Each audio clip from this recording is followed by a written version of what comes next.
everybody. For those of you who don't know me, my name is Jessie Golden. I am 6 months pregnant and I'm 45 years young. I wanted to share my journey, my story, because it was not an easy one. Besides the fact that I'm 45, which is considered geriatric. I have rheumatoid arthritis, which is an autoimmune disease. I want to preface, I am a holistic health practitioner, but I am not a doctor. This is not medical advice. I am simply sharing my story, my journey with living with rheumatoid arthritis, going through the IVF process, and how I finally got pregnant. So please take everything that I say with a grain of salt, do your own research, and always talk to your medical provider before incorporating anything that I share. I'm simply sharing my story because I think these stories are not told enough. So let me start from the beginning. For those of you that don't know who I am, I'm currently the owner of The Golden Secrets. It's an organic, holistic skincare and wellness line.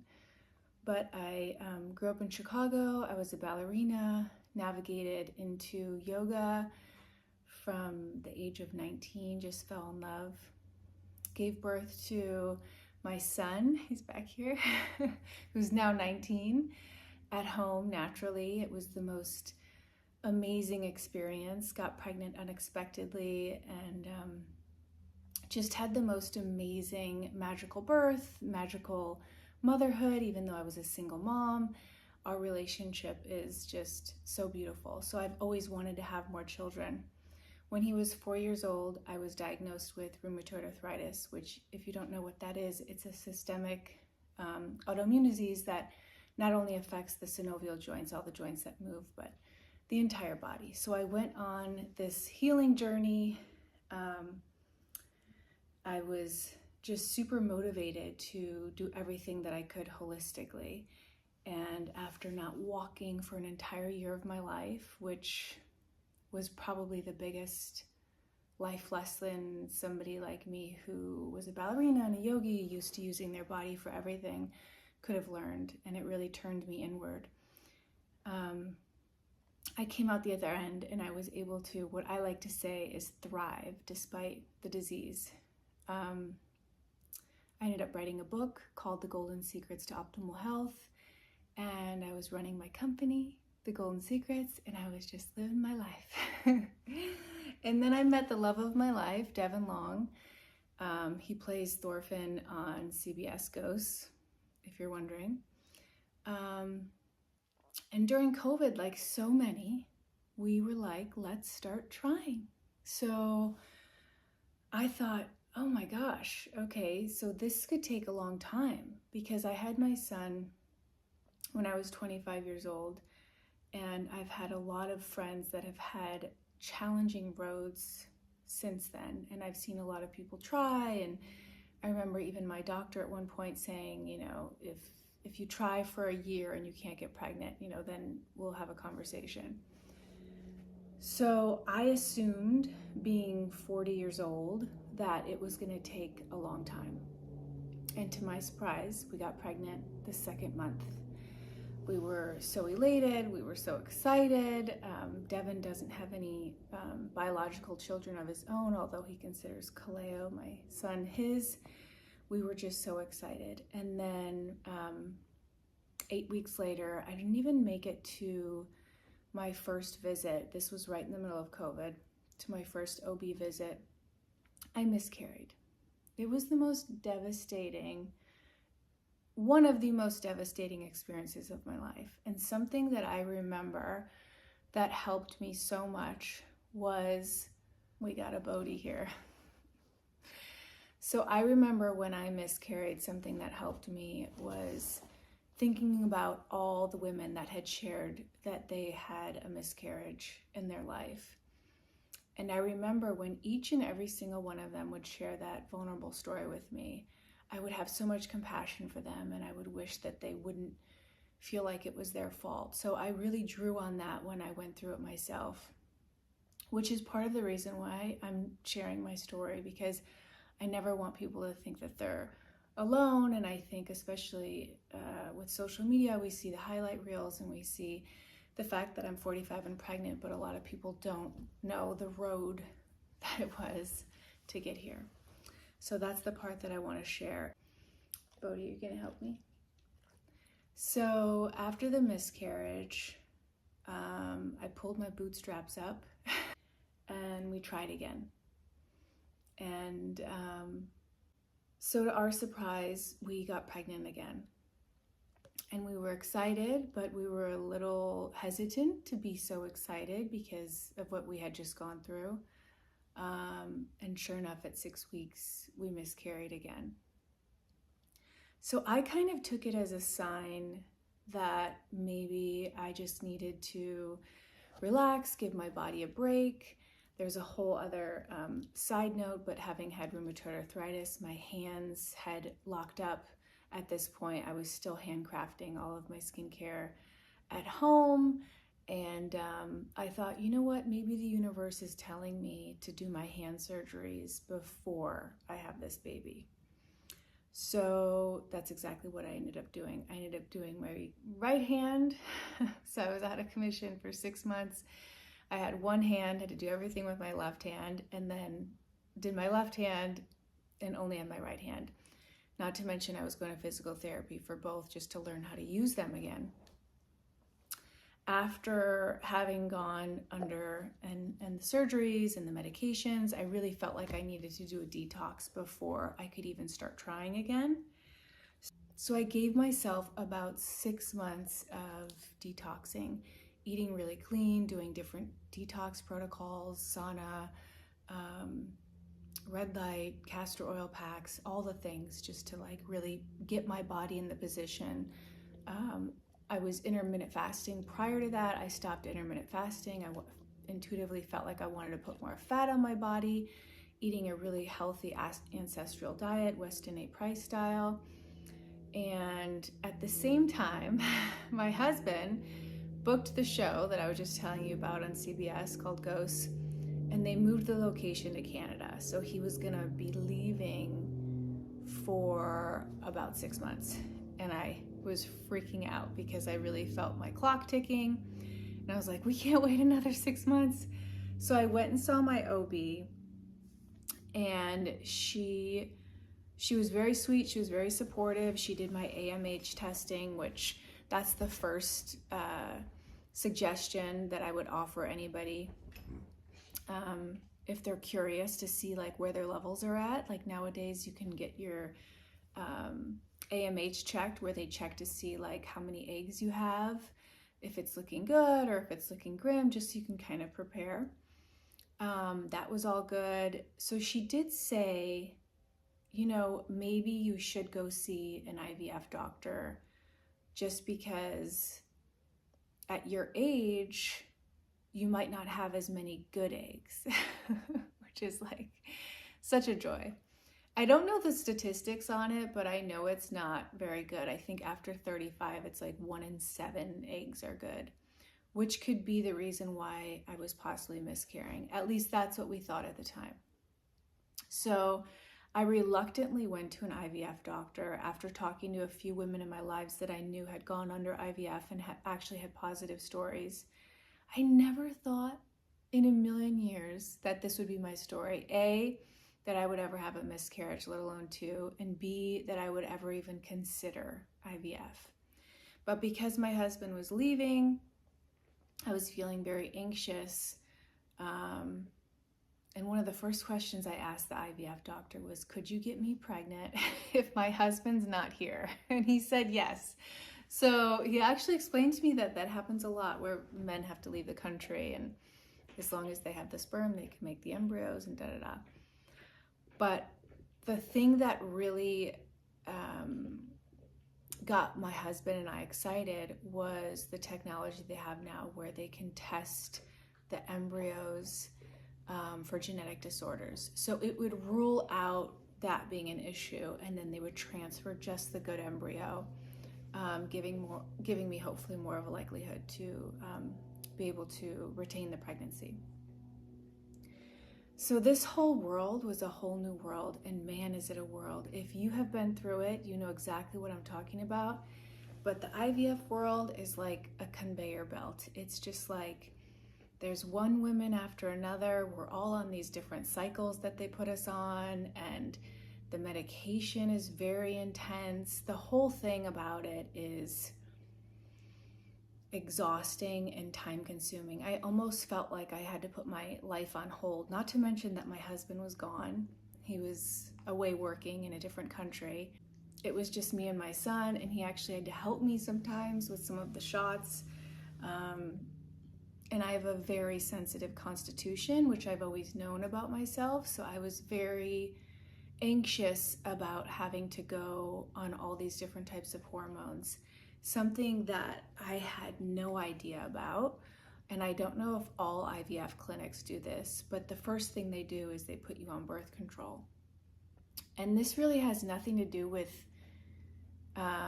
creating a better outcome, I don't think, for IVF. I think it has more to do with scheduling and them putting you on their schedule so that they can schedule you appropriately. I was terrified. The last time I had been on birth control was when I was 15. So I went in going, okay, like, if I know you might lose it a little bit, you're going to be hormonal, it's going to be okay, it will pass, it's just the medication. So we did the first transfer.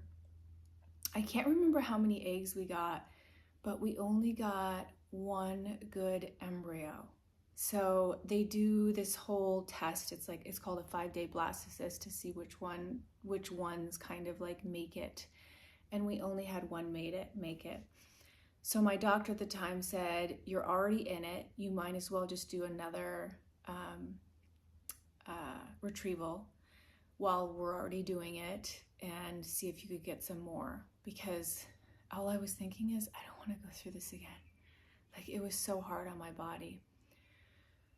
So I did it, and thankfully we got 2 more healthy embryos. So now we have a total of 3 embryos. We were happy, we were elated. We thought, this is it, this is gonna work now. We know we have healthy embryos and everything's gonna be good. I had, right after the retrieval, again, started like doing all my tricks, my things, my castor oil packs, eating all the right foods, trying to cleanse myself of everything that it had just gone through. I think that's a big thing, is like, I think with us women, we get anxious and we feel the clock ticking and we just want to go, go, go. But I think allowing yourself to rest in between these procedures, these big procedures, I think we've, at least in that community, have turned it into like a regular thing. Like, you're just going to get your hair done, and it's not. These are serious drugs. The hormones are everything. They manage everything in your body, and I think it's very important to kind of rest and get on 2 solid feet before you go to the next step. So I was finally ready to transfer. My husband was out of the country, but I had to do it alone, and it was so sad. Like, I just felt, the whole thing is just very sterile and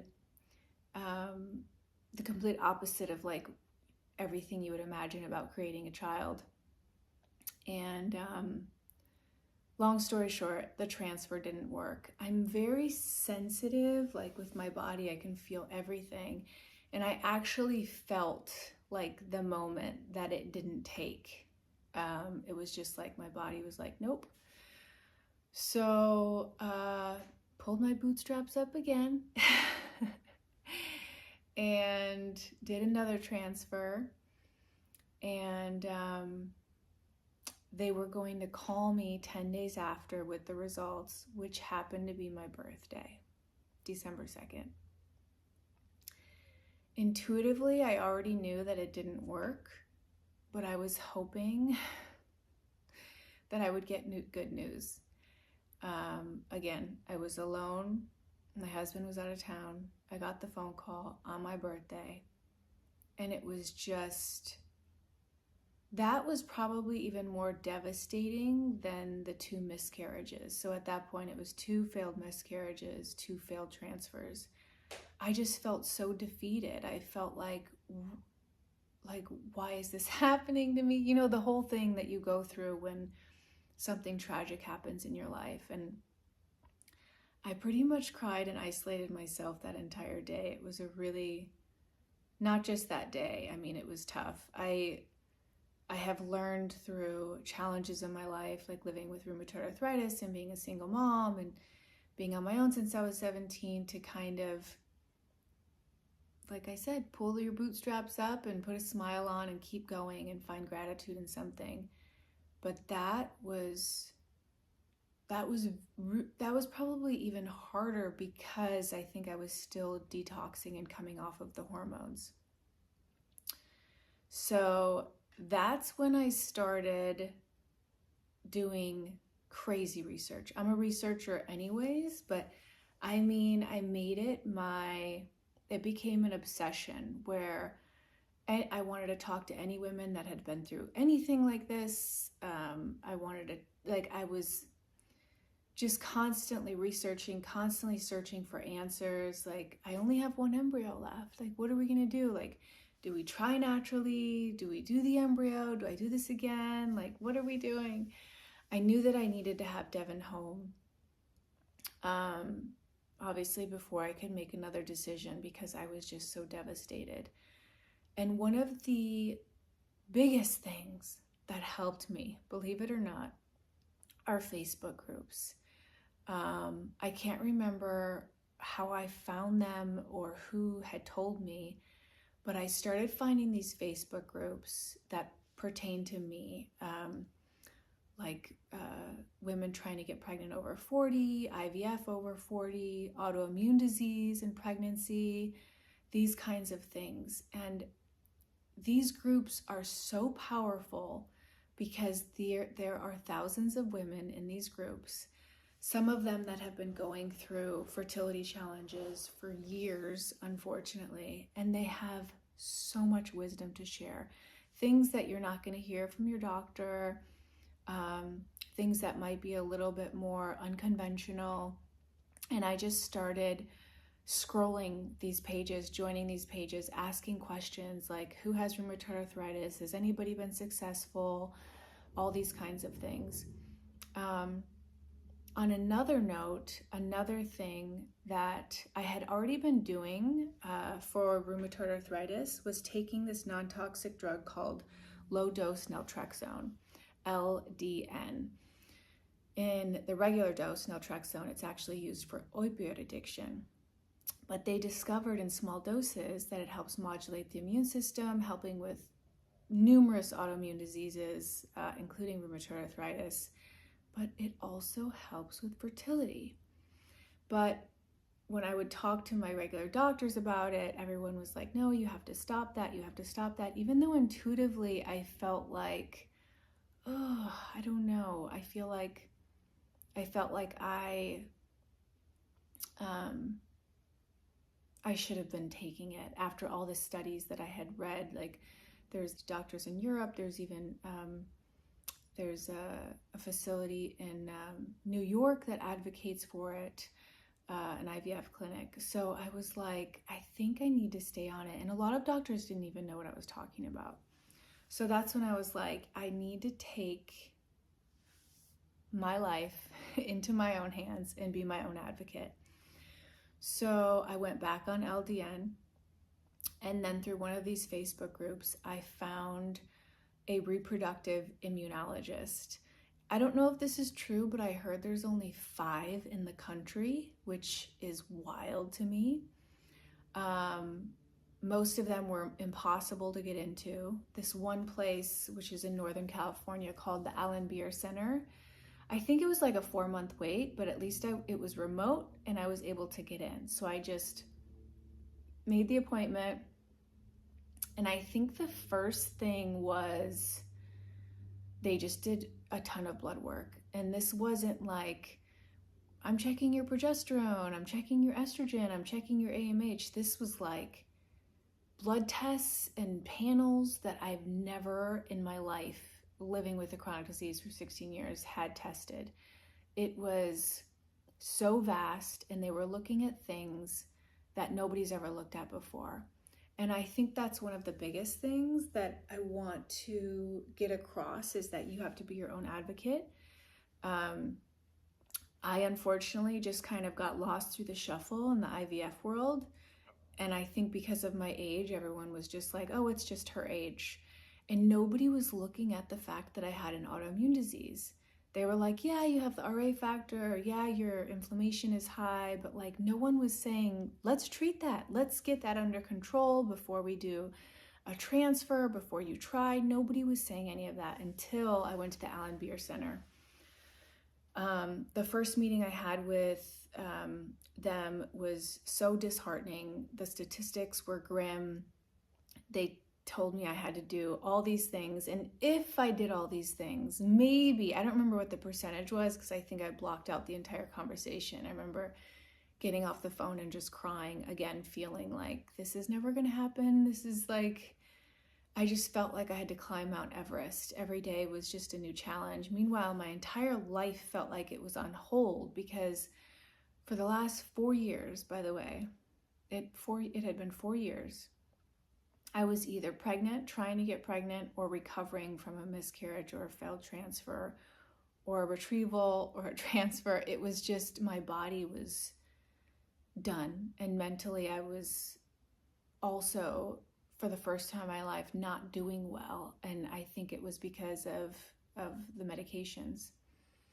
But Devin was home finally, and he's the most supportive husband, and he's like, we're just going to do one thing at a time, like one thing at a time that he had recommended.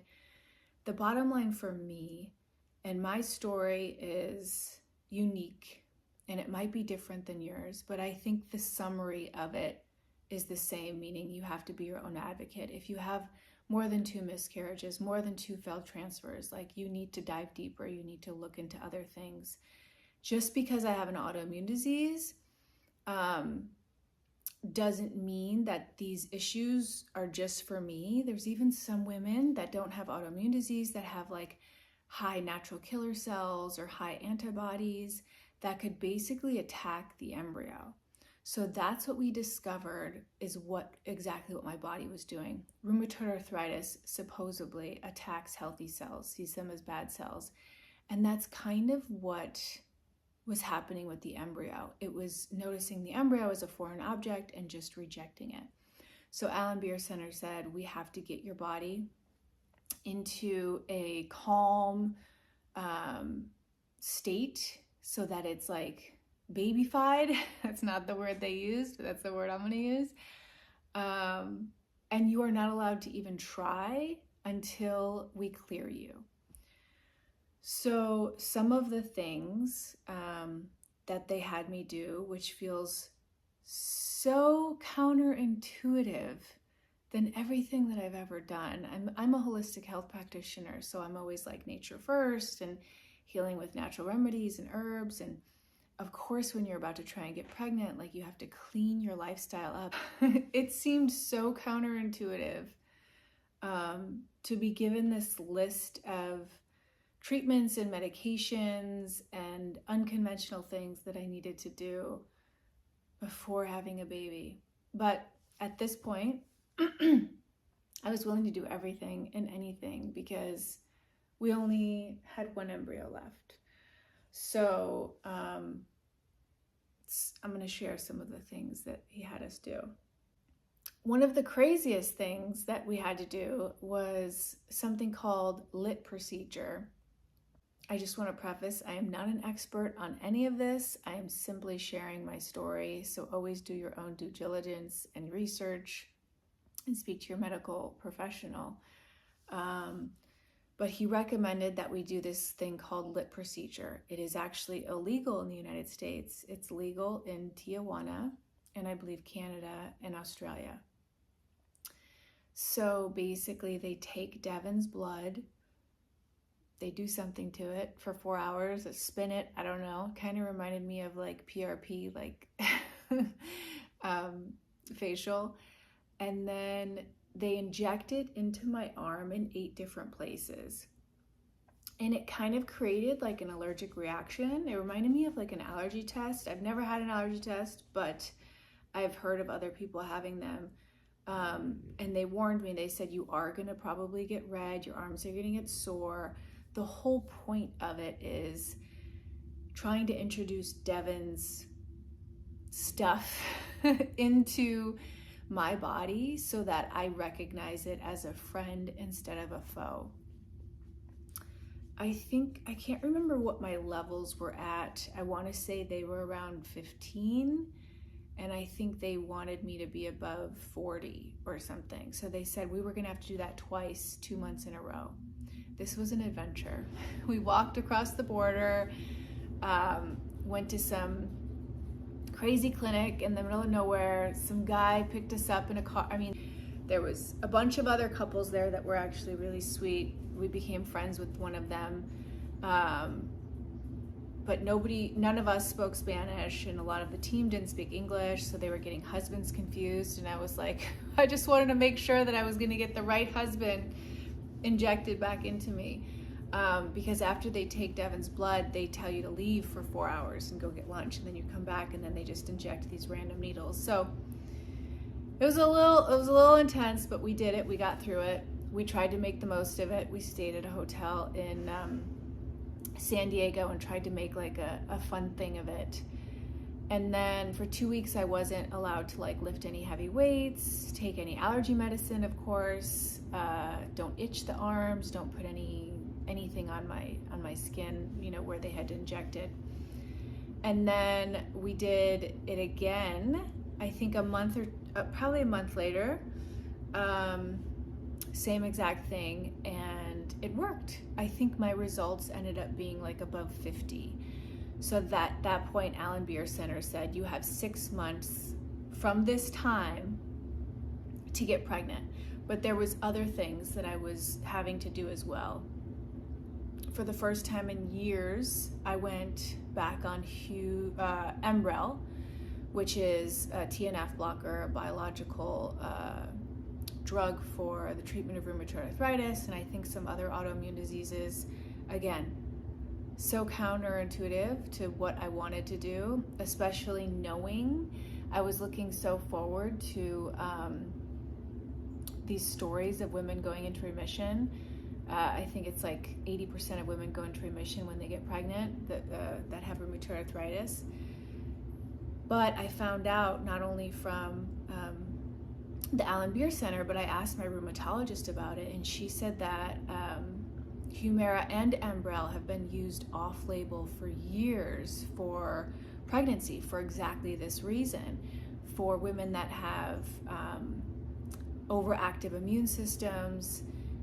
The Humira and the Enbrel basically bring the immune system down to a healthy level so that it doesn't attack the baby. So I was very lucky, because I have rheumatoid arthritis, that was covered under my insurance. Otherwise, I think it's like thousands of dollars a month. The lit was not considered under my insurance. And the other thing that I had to do, which was the first time in my life, is something called IVIG. It's like it's a blood drug, same thing, for calming down the immune system. So a nurse came to my house. It's a really slow drip. It took about 4 hours. But I didn't have any side effects. I think they offered me Tylenol and Benadryl. I refused both. They like to precautiously give you that prior, but I just made sure that I drank a lot of water, a lot of coconut water, mineralized water prior, and I was fine. And through these Facebook groups, I had talked to a lot of women. I even talked to one on the phone who ended up becoming a mentor of mine, who had been through this. So I was able to ask her a bunch of questions, like, how was it? What did you feel? I started feeling great. I was on LDN, Enbrel, I did the IVIG, I did the lit procedure, and I think there was a couple other things that they had put me on I think they had found out that like my body doesn't assimilate B12, so I started taking like I think it's called the Fab tablet, and there was maybe a couple other things. If I remember, I'll put it in the notes.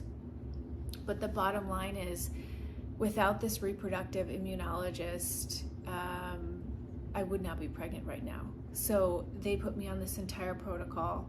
They finally gave me the clear to say, you can try.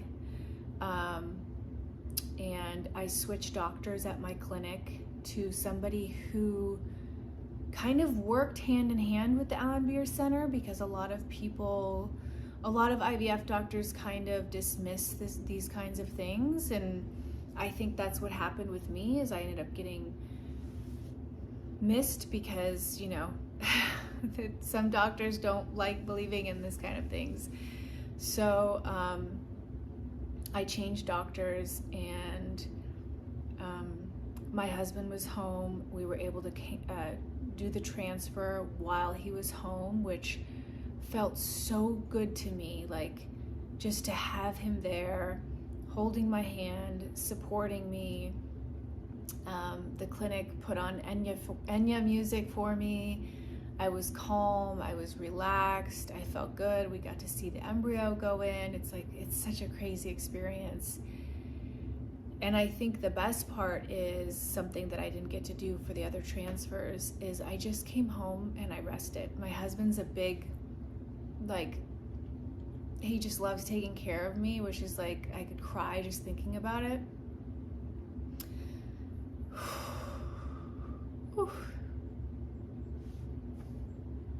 Pregnancy hormones. But with the other transfers, I was alone, and I didn't really get an opportunity to rest because I was working and I had to cook food for myself and take care of the dogs and like do all the things that, you know, we have to do. But he really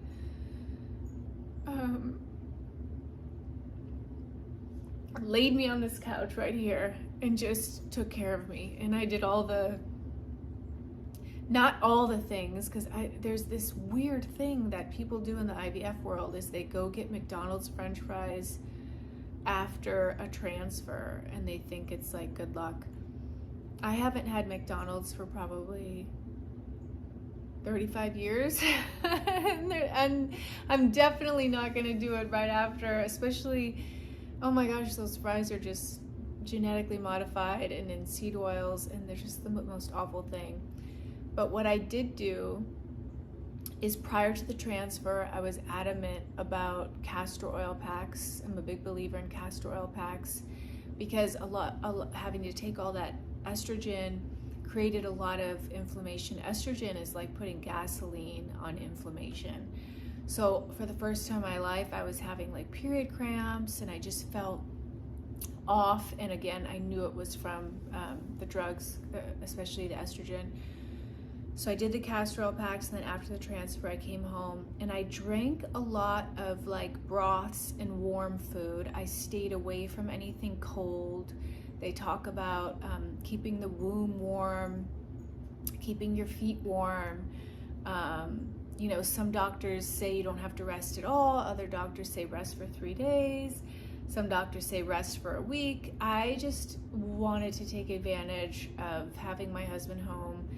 So I think I rested for about a good 3 days, and then maybe we started taking the dogs for a walk, and then I started like, you know, just doing things around the house. But I really tried to like take it easy.